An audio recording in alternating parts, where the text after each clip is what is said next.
Are we starting right at 8?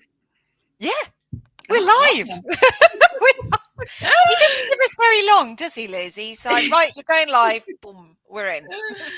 Hello, LinkedIn. Welcome back. It's another week on our LinkedIn Live. And this week, I am absolutely delighted to be joined by Liz Brenner. Liz, I'm going to let you introduce yourself because I think you're an awesome human being and mum, actually, more than anything else. But there you go. Liz has got 4 kids. Do you want to introduce yourself, your role, where you work? Yeah, absolutely. And thank you so much, Sarah. I'm so excited to be here with you today. I just love what you've done with Tribal Impact. It's an amazing company. I know you're doing amazing work. But I'm Liz. I work at ServiceNow. I currently lead a team of individuals who cover change management, communications, digital media, our sales portal, and we're all focused on an internal customer, which is our sales team. We're part of Sales Enablement, which is a really cool and fun place to be in the business. Prior to ServiceNow, I did consulting and a variety of things, but I think the longest span of my career was with SAP. I was there for about 14 years in sales operations, in marketing. I did some social media work, HR, employee engagement, change management, you name it, which was so cool to have the opportunity to kind of move around based on, where your interest lies. And as Sarah said, I have 4 kids. I live in Westchester, Pennsylvania with my husband, Michael. My kids range from 10 to 18. So in my free time, I'm usually playing taxi driver and just driving people around to different places. Or cooking up food and feeding, endless stocking of the fridge. And I'm kind of getting to that stage as well myself at the moment, Liz. So brilliant. So we've got a bit of a chat today, and I'm really excited for this topic because it's one that I want to learn more about, and the more people I talk to, the more I get to learn. So anything to do with about embedding digital culture, change management, how you embed that change, the processes behind it. This is what I want to talk about today. And anybody who's watched this before, please pop your comments in, because this week I can actually see the comments. So last week I was sort of looking at 2 screens trying to check the comments, but I can see them. So if you want to pop some questions in for Liz, I've got some here which Estefano's written, and that if you've watched this before, you'll know I'll never follow.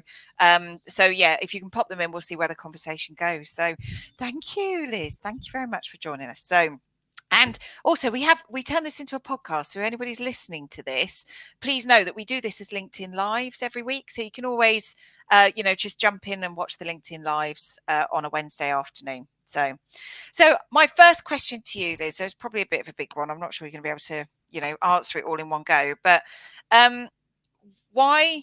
A lot of people think a few training sessions and that's it. We've got a digital culture.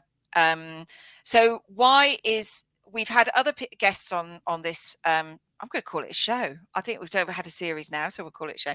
We've had other guests on this show that have talked about, it's all about mindset and skill set. It's not just about skill set. Training's not enough.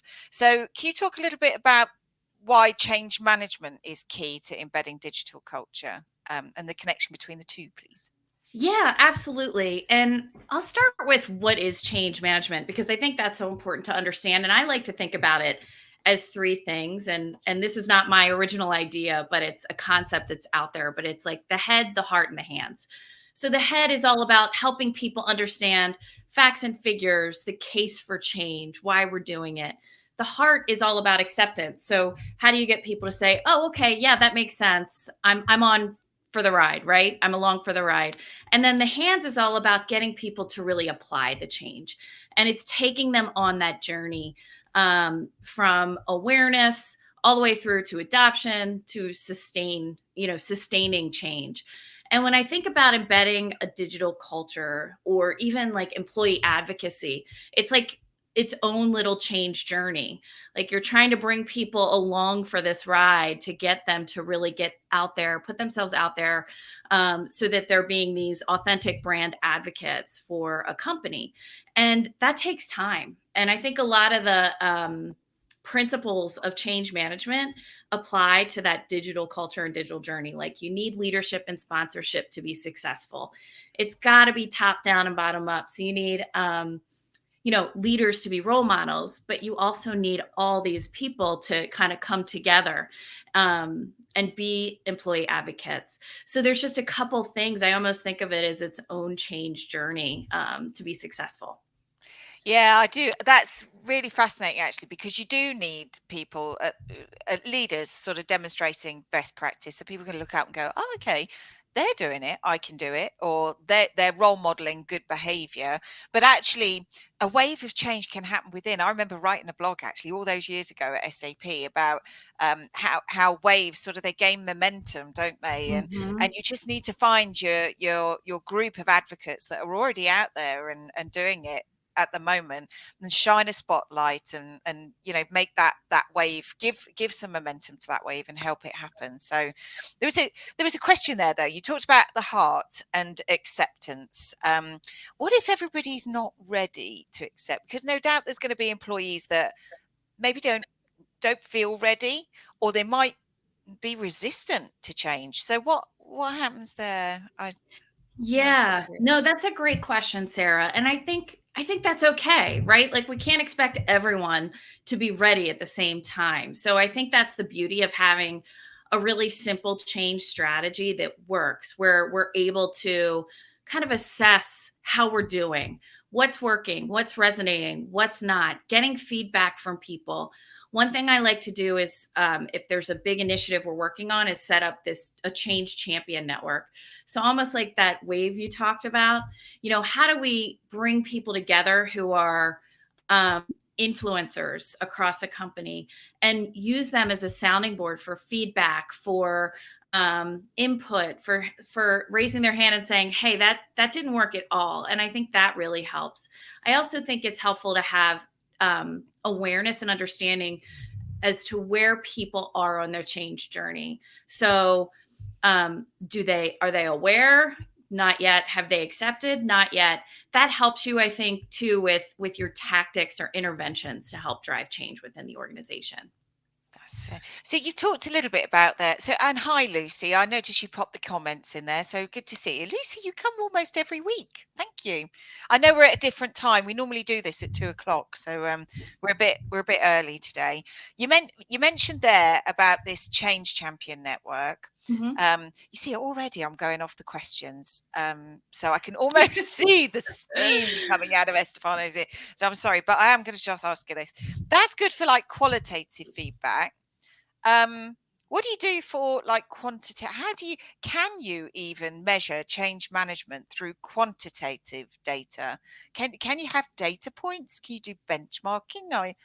I don't know. Is it a bit mix of both? So Yeah, I think it's always more powerful if you can do both quantitative and qualitative feedback. So, the qualitative feedback is like what we talked about. It's those check ins, focus groups, talking to people. But there's also survey tools where you can kind of assess the readiness for change at the beginning of a project and then check in throughout so that and I think the power is that quantitative and qualitative feedback together, because that really gives a full picture of where we are. So maybe your qualitative or your quantitative feedback might be broader because it's a survey and you can reach more people quickly. And that might just give you a better picture in terms of where the organization stands on the change curve or journey. it's brilliant. So understanding where you're at today, using quantitative and qualitative. You can't do any plans, any change management structure or anything like that until you know where you're starting from. And I think that's makes sense, doesn't it? You can't measure anything unless you know where you're starting from. You did say though, with the head, the heart, and the hands, when you talked about applying change and sustaining change over time, one thing that I was quite interested in is about investing in embedding a digital culture. So, how much time should people do? When you're getting through, right, we're going to do this. We've done the initial work. We've got the facts. Now we need to, figure out how we're going to do this. But the embedding side of it, I'm feeling like that you need to invest as much time in the embedding side of it as you did in the first two parts. So I'm not quite sure what I'm asking there, but why should they invest in embedding digital culture and keep going? Yeah, I think that's a good question. So, and I like how you said like the first two parts. And when I think about change management, it's almost like a simple formula. I think people can get, and no offense to any change practitioners out there, but sometimes change gets really complex and really complicated with lots of steps. And it scares people off. So, how can you make it as simple as possible for people? So, starting with planning, those kinds of assessments, there's things you can do before you begin. And then moving into enablement is what I see as kind of a second step, is making sure all the right people, leaders, employees kind of know what's happening and why. And then promoting the change. So people are, that's the awareness piece, and then bringing it to life. And this is all about how we help people understand what the change means for them and their role. So what's the behavior they need to do different? And there might be, depending on what you're trying to do, there could be 10 different things you do in this is step. It's like, do you have employee sessions or focus groups where you get a group of employees together and talk through what's happening, what's in it for them? It just really depends on the behavior change you're trying to make. And then from there, it's moving into measure and sustain. So, how do we make sure we're doing a good job? What we did worked. And then what can we do to reinforce the change and make sure it lives on past kind of this change project that we're doing? So, okay, you've just said something there that's really triggered something, and then I'll get back to the question, Stefano. And good morning, Sandy. Thank you for popping in a comment. And anybody who's watching, if you want to ask Liz anything about change management, embedding digital cultures, this is the place to do it. So, behaviour. So that's interesting. So, would you say then it comes right down to that role level where you say we have a key account manager? Right, for example. So even you don't just treat all salespeople the same. You actually get down to the specific role that they play, and you say this program will, we're expecting to see these kind of behaviors as a result of this program Mhm. for this kind of role. Is that the level of detail you have to get down to? Yeah, I think exactly it, Sarah. Change isn't one size fits all, right? So you can't have one leader come forth and say, "Hey, we're doing this and we're doing it differently." You've got to get down to the role level so people can understand what's the impact to them, which I like to call the why. People need to know the why. That's so critical in any change that you're trying to make or behavior change. Why? Like, why are we doing this? It's almost like the first question you ask yourself. Mm. Um, and then from there, how does my role change? How does it evolve? What do I need to do differently? What are, three things I need to think about every day? So trying to get it to that level, I think, is really important. I almost wonder whether there's a third thing there, which is, how is it going to make my role better, or how is it going to make my daily life a little bit better in the context of my role today? Why do I want to do it? What do I have to do differently? What will I be doing differently? And then how's it going to make my impact, I guess? I don't know. Just thinking aloud. That's cool. Yeah. No, that's exactly, it's like the what's in it for them to Yeah. make the change. Yeah. So I'm taking so many notes down here. So so ServiceNow is a huge organization. I'm imagining it's quite complex, lots of layers, lots of individuals, lots of different divisions, different motivations, different demographics, different generations. You've just got to layer on the complexity on top of each other. Um, how on earth do you scale change management? How do you even begin with all that complexity? How do you even start thinking like that? Yeah, and that's a It's big like, question. oh. I love it, but I really think it's about keeping change simple. So, like I said, there's tons of, complex ways of doing things, but if you can really um, boil change down into like a simple change framework that people can understand, I think it can really become scalable. And I'll give you an example. It's not from when I was at ServiceNow, but at a previous company, and there's a large scale global change. It's impacting, thousands upon thousands of employees. And what we did was we put a change toolkit together that step by step helped walk people through the change that was coming.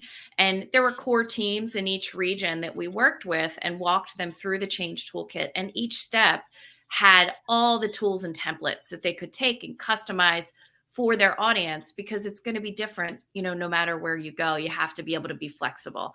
And that worked really well because people were, had something to fall back on. They had the key messages. They had everything they needed to kind of promote awareness for the change. They had everything they needed to enable leaders on the change. And it was all in one simple toolkit that made sense to the people versus to maybe a change practitioner. Yeah, do you know, I just thought then actually, I mean, because ultimately change brings fear to many, right? It's the fear Yeah. of the unknown, isn't it? Ultimately, when you're introducing a new tool, new training, and you'll probably go, oh, here we go again, or whatever, So change brings an immediate behavior change, and quite often it's fear of the unknown. So I think what you're saying about like having toolkits and resources to support people through that's quite interesting. The other thing I was thinking about asking you is the role of line managers in that. So you probably have a team of practitioners, change managers, and that sort of implement processes and change. But I'm guessing and I'm assuming you have to onboard people who deliver those messages, because talking direct to employee communities, at some point you've got to get your C-suite, your first line managers, your second line managers. You've got to get all of them involved as part of the change process. Is that right? Yeah, that's exactly right. And that's what I think about when I say enablement.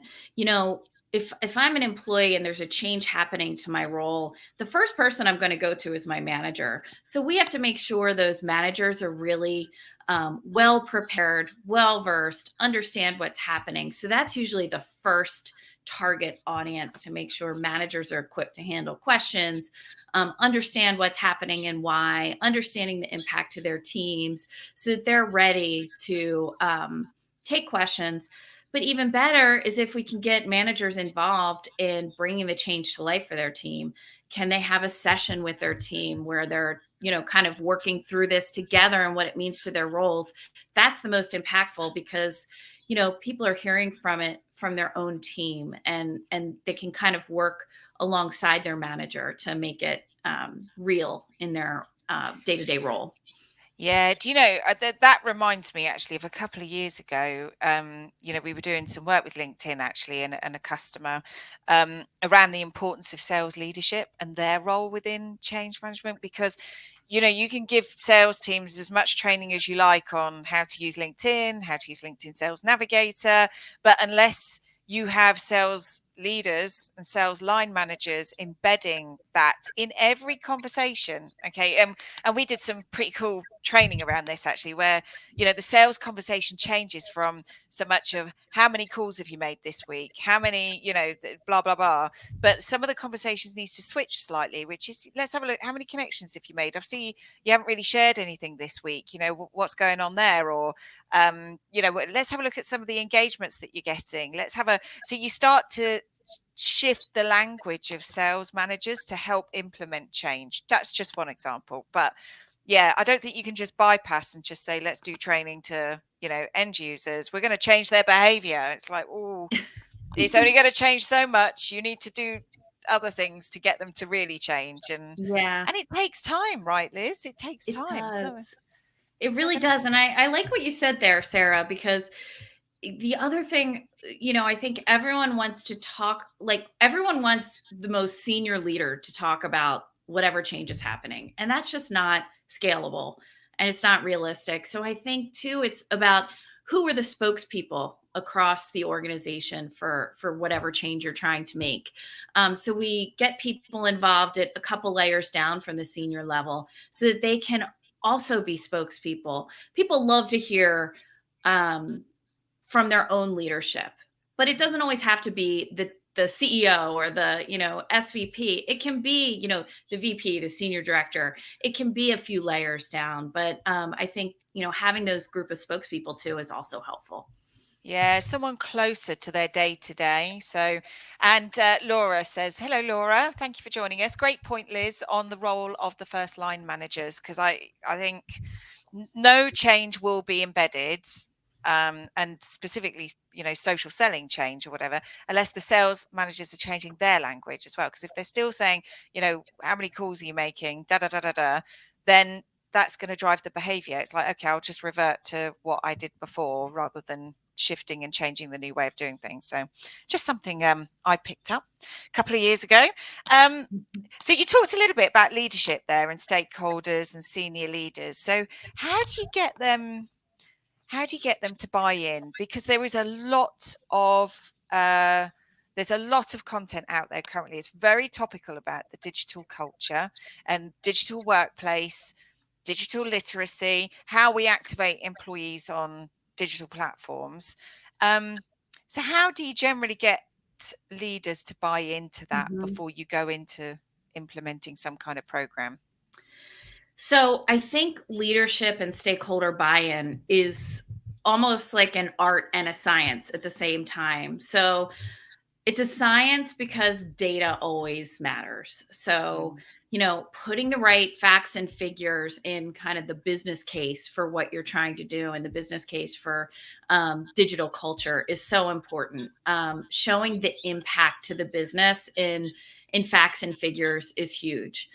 But I think the art behind stakeholder buy in is really understanding your audience and who you're talking to. So, different leaders are motivated by different things. So, if you're talking to someone in finance or a CFO, they're going to have different, I think, priorities than maybe a CMO that you're trying to get buy in from. So, I think knowing those differences are key. One example that comes to mind, I was working on a big change program, and I knew the leader that I was trying to get buy-in from was really visual and creative and really wanted to be part of that creative process. So I went into that meeting not only with kind of the facts and figures behind change in our approach, but also examples of different assets, different invitations, different ways to engage employees, and that really was helpful, and really helped to win him over because when you're trying to build trust and come in and really make a big change, having the trust of a senior leader is so important. So that's just an example of kind of bringing both the art and the science together. brilliant. And I've just realized actually that something popped into my head. There's a little tool that we use called Crystal Knows that's embedded into LinkedIn. And it's based on the disc profiling. So if anybody's done disc profiling or MBTI, you'll know the sort of thing I'm thinking of.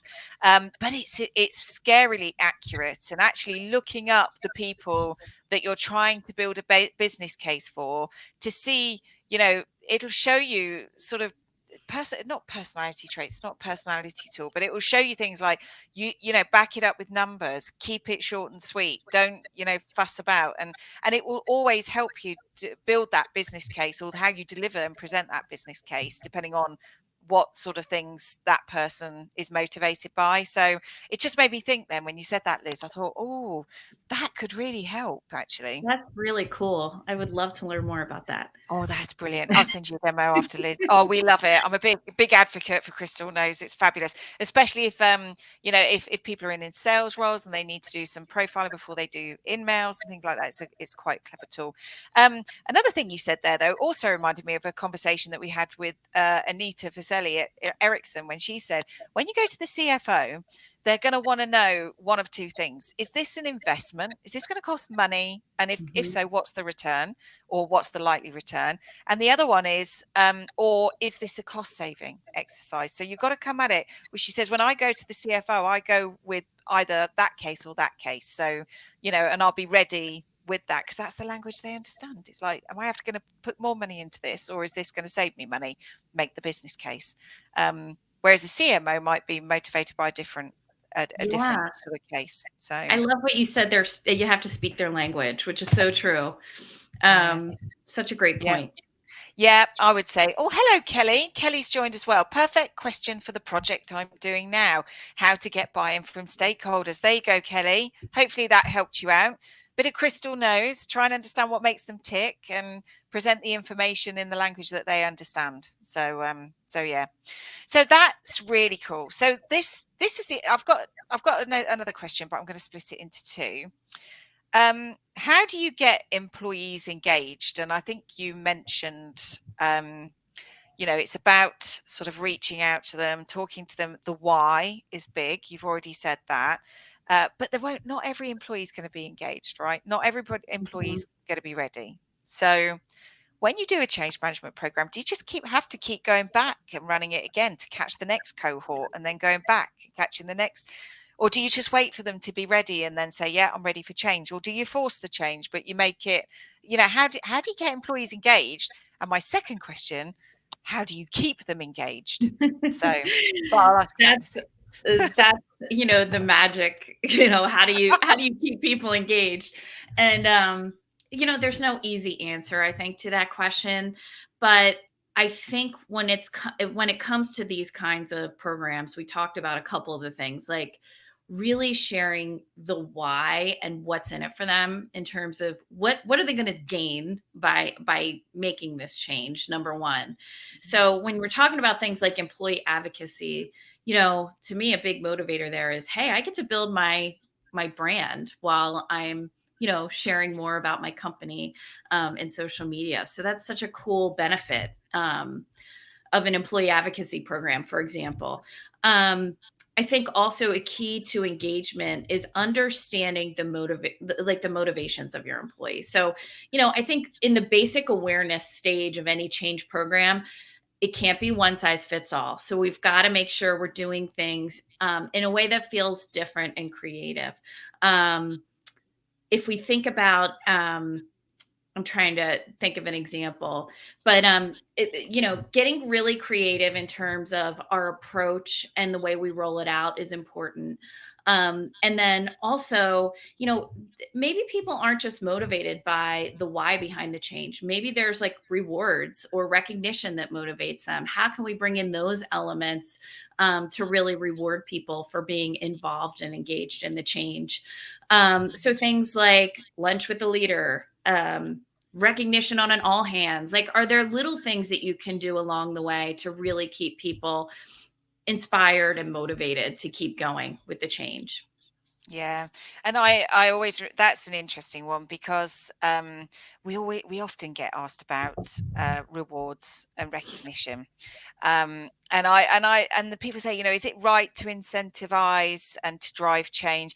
And I do believe there is a place for it, but I do, to your point, I do wonder whether sort of iPads and Amazon vouchers is really the way to go. It doesn't drive the kind of well, for a start, the kind of people that are incentivized and motivated to be part of this sort of um, cultural change are not motivated by transactional gifts. They're Yep. motivated by, they're self-motivated to drive change themselves and see the bigger picture. So it's the priceless things like lunch with the leaders, and Mhm. they love that. I remember doing something like this actually at SAP, where we took our top social reporters to Sapphire Now, and Yeah. they became employee reporters. It's priceless, right? You can't get that experience off Amazon. I mean, it was fun, and they got to Mm. meet people behind stage, and it was great. Yeah. So And that's you know, true. It's, a sustainable change and engagement isn't going to come from a gift card or a t-shirt. It's got to be those more meaningful experiences where people can see an impact. And I think sometimes even saying thank you goes a long way for people. Just having a leader say, we love what you're doing. It's so important to the business. I mean, that really is meaningful to me. So I think those are kind of some of the little things you can do that really don't even cost money, but how do you, and that's how you build a culture too. It's like rewarding those good behaviors that you want to um keep going. yeah, culture. And I think this sort of thing, and we've touched on this earlier about culture. This is cultural change. This doesn't happen overnight. When does a change management program start and stop, Liz? I mean, does it run for like 2 years and then it kind of you start the next one, or does it ever start and stop? Does it, you know, we're talking about culture here. Surely it's always evolving, and um, it's quite an Yeah, interesting. I think it's all about, what's your goal? What's your end goal? So, what's the objective of the change? What are you trying to change? I think that really determines the length of a change program or project. But to your point, if it's something that is going to be a longer term thing, it's not maybe all of the awareness and this and that, and like really informing people, but it's more about those check-ins and Mm, really getting feedback. Understanding if the culture is truly changing, as you get past kind of like the end date, and then adjusting along the way. Are there additional interventions we need to do? Do we need to enable managers a little more on a specific topic so that we don't kind of lose the momentum that we started? So I think it's, the sustainability of the change is all about those check-ins and understanding where you are, and making sure you're adapting and flexible. yeah, fascinating. So I was going to just touch on one more thing, which is about digital culture, because you talked about, the importance of digital culture, and I wanted to kind of explore a little bit on that. And Justina loves crystal knows as well. Yes, I love it too, Justina. Simple scares, complex doesn't. Yeah, so it can scare as well. So we just got a few questions in there. So I was going to ask about digital culture, because it's a phrase that I'm seeing a lot at the moment about digital culture and how you do that. So what does digital culture look like at ServiceNow, Liz? Is there a definition, or is it everybody being comfortable with using digital in their specific role? How would you define digital culture? Yeah. So when I hear digital culture, to me, it feels like, what are we doing as a company, or how do we behave within a company that supports digital ways of working, digital ways of engaging? Are we using all the technologies that we need to be a successful company? And to me, it's almost like the way people live. So, companies have to adapt to the way people live. Like COVID was a good example. So, everyone's all of a sudden working at home. A company will need to adapt. I think a company with a really strong digital culture isn't going to feel the impact as much of a remote workforce, because they're already kind of embracing that flexibility, the future of work, all those things, the tools, technologies to, connect from anywhere. And so that's kind of what I think about when I hear digital culture. I would love to hear what your definition of digital culture is, and I Yeah. can throw it back to you. Yeah, no, I think that's a great definition, actually. I was just thinking, because we're a remote business, and we didn't really feel it was just business as usual when everybody went into lockdown. But some of our customers, it was a new thing. It was quite different, and they had to adapt. So there was a bit of a step change culturally, just why they got everybody at home. I mean, one of my mum friends, actually, she said we just didn't physically have enough computers. We had to go out and buy laptops to put people at home and things, in an accounting business. And I was thinking, actually, we didn't have any of that to cope with. So a lot of organizations just had to deal with that. And then there's the tools, the digital tools that you have on top. But you see, for me, I think that's where the skills mindset thing comes in, because digital culture is more than having the tools. It's more than having this. You can have all the tools, you can spend all your money on licenses, but it's not going to make your culture digital, right? You need to embed the tools, and you need the mindset as well as the skill set. And this is where I think and this actually sort of nicely comes back to what we were talking about, because this is where it becomes, is it an investment or is it a cost on the business? And if you're talking to a CFO about licenses for a tool that you've bought, which only 10% of employees are properly using, you've got to ask yourself, it's like, hold on a minute, we embedded the tool, we embedded the skill set, but we didn't embed the mindset.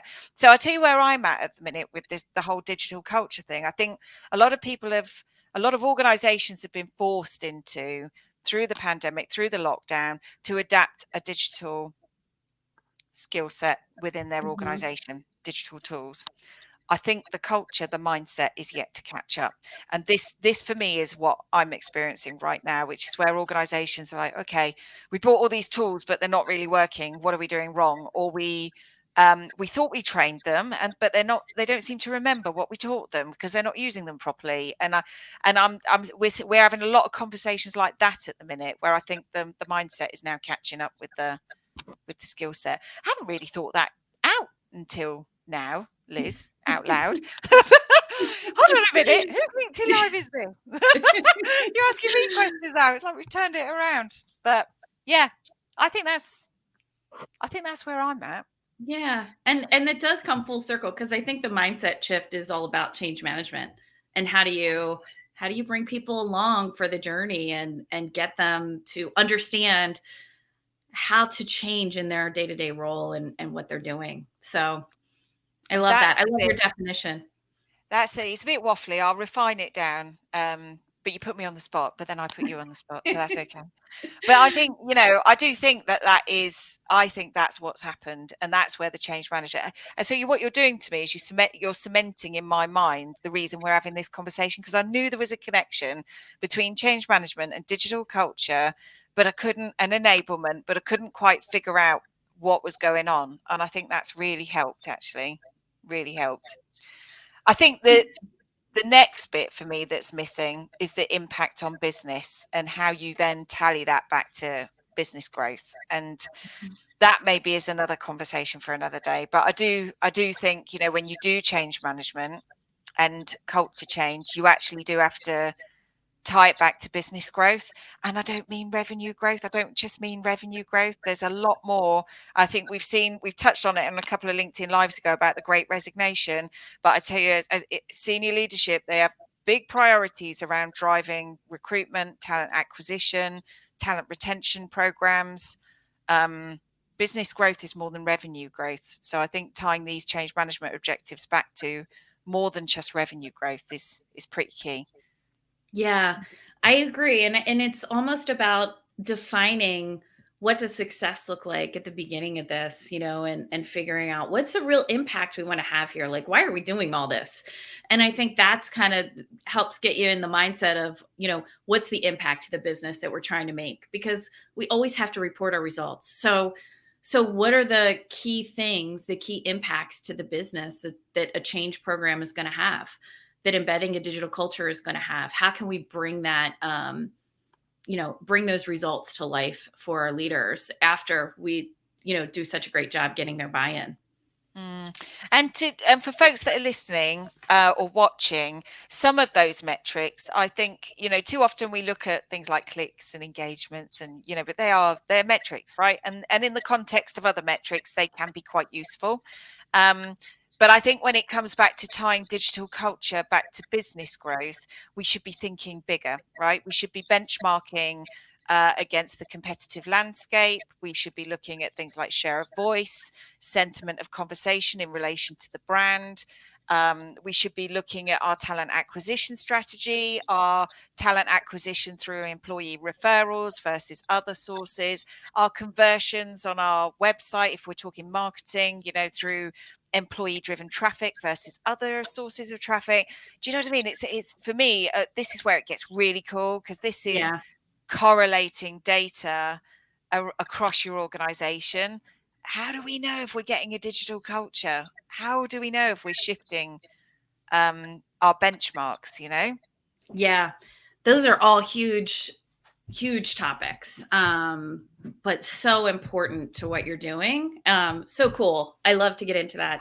And I think too, the other thing that, is the employee experience. So think about, the impact people have, by sharing on social, their thoughts about the company and the way they work. They're really building that authentic brand experience, the talent brand, if you will, for a company. So if I'm new and I'm joining ServiceNow and I've heard all this stuff about how cool the company is, and I get there and it's not cool, then there's a disconnect there. So it's not authentic. So how do you make sure you're really getting that authentic employee experience, which is another really cool topic?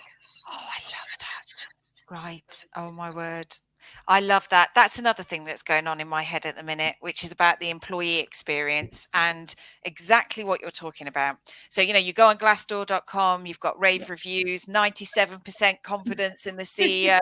And then you get there and you think, oh no, this is not living up to my expectations. But more often than not, it will live up to expectations because those Glassdoor reviews are employee driven, aren't they? Yep. And what I think is really interesting, and I know we're going a bit off topic, but it kind of relates to culture, is the employee experience, the brand experience, and the employer brand experience. And Mhm.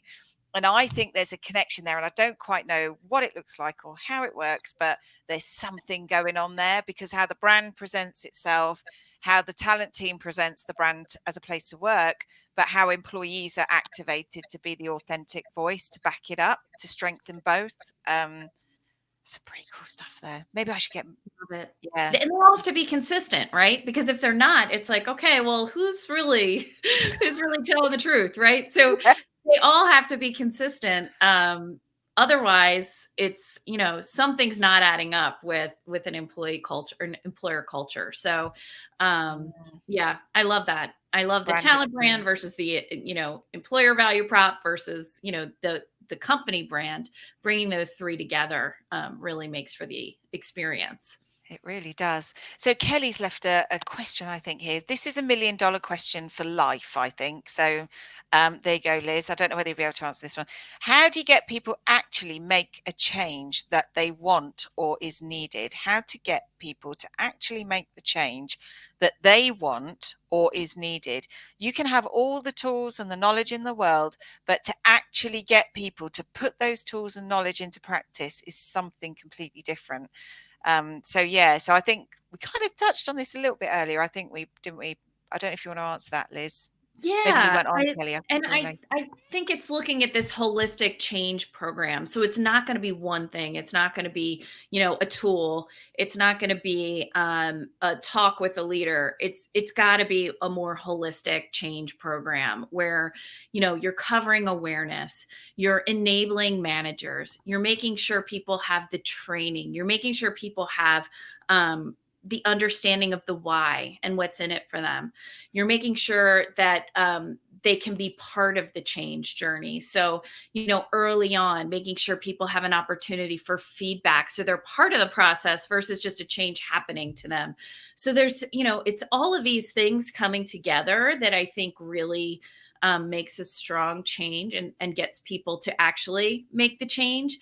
Um, I also think listening is so important when we're talking about change. So you're going to be getting feedback all along the way, and sometimes it's not going to be good, and that's okay. That means something's working. You're getting the feedback, but you just have to be flexible and adapt and adjust. So listening to, we didn't really talk about too much, but that's another important component of successful change.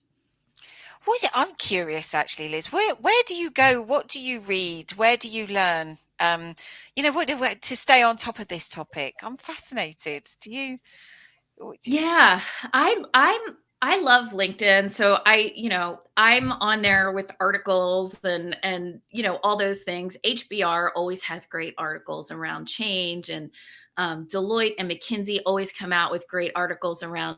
I just try to stay on top of the influencers, and I follow them on LinkedIn and Twitter, and just kind of read what comes across my screen. And sometimes too, it's the less known people that are sharing things where you learn the most. So it doesn't always have to be the big company, but there's lots of influencers out there when it comes to change um and enablement and engagement and all those fun topics.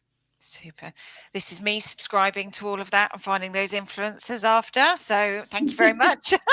So we're up now. We're 45 minutes in. So I just wanted to summarize because you've said so many great snippets, I think, Liz, that I know Estefano's going to have great fun with trying to dice it up. Oh, Estefano, you left a comment. What's this? And I think another thing that's pretty interesting relating to business impact, which seems impossible to measure, is in what employees learn on social and how they apply that to business. For example, I learn about ungating content on social and applied that to our marketing. I think that's, and I know Justina's watching, I think that's a massively underestimated and not very talked about benefit of being on social media is the learning impact it can have. So many people think you need to learn in a classroom or learn on the job, but actually you can learn through social as well and following Yeah. influencers. And yeah, great point. So just to summarize a couple of things that you said that I've really enjoyed: the head, the heart, and the hands. So the head is all about the facts and why you're doing this and backing up the benchmarking. The heart is about getting acceptance and the why. And then the hands-on is applying, giving people the tools and the enablement to be able to apply that change. But you've talked a lot about assessing feedback all the way through, listening, even though you don't like what you're hearing, but listening, bringing that back in, and doing that over time. I just think, yeah, this is really cool. Really cool. Digital impact. Thank you. Thank you very Thank much, you, Liz. Sarah. This was so fun, and I learned so much too. Oh, So thank you for having me. oh, thank you. Thanks, Liz. No, I really invite people on because I just want to discover these topics. So thank you for taking the time. And for anybody on the podcast that's listening, because this gets turned into a podcast within an hour, so people can listen on Apple and Spotify. And but you can watch these live and then engage with our speakers live every Wednesday afternoon. So we change the time a little bit depending on where people are at. So yeah, hop over to our company page and you can watch them live on Wednesdays. But thank you so much, Liz. Really, thank you for joining us. I appreciate everything. And yeah, watch out. We'll put some bite-sized clips together. So it's really cool. Awesome. Thank you for your Thanks, time. Sarah. Bye, Thanks, everyone. everyone, for your comments. Thank you. Bye-bye.